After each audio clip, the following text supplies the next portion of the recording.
people who are very sincere about increasing coverage, especially people who promote vaccination and work on communications interventions, have this instinct towards more inclusive approaches, which is really good.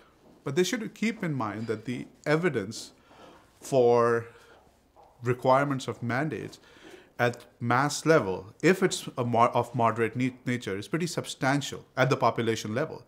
There is limited evidence, for example, for interpersonal communications moving big population level rates. So let's be clear. While I'm a big supporter of investments in that, so often what happens is that more expert communities strike out a maximalist position on mandates, in Europe specifically, which is mandates are not for Europe.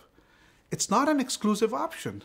Nobody is saying that mandates should be exclusive of all other intervention. In fact, those of us who actually study mandates want to have a comprehensive approach towards immunization uptake.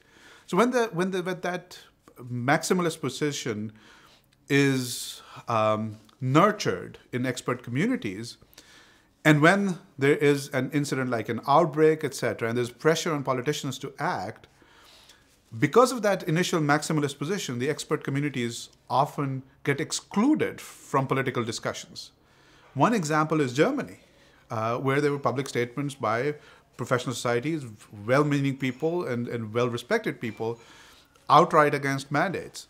So when that happens, that nuance politicians act anyway, and there's remarkable bipartisan consensus. So it is politically less controversial because populations are actually, if you look at even France, etc., there's reasonable support for mandatory vaccination, given that if you probe a little bit, it turns out, and at least in populations where that it has been probed, for example, in the US, etc., people also gravitate more towards mandates with opt-outs.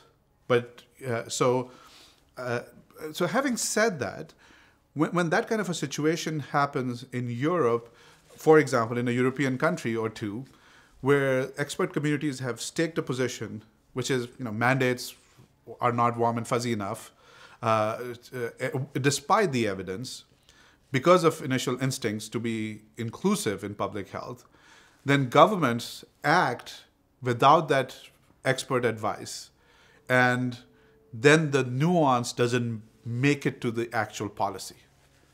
And nobody is better for it.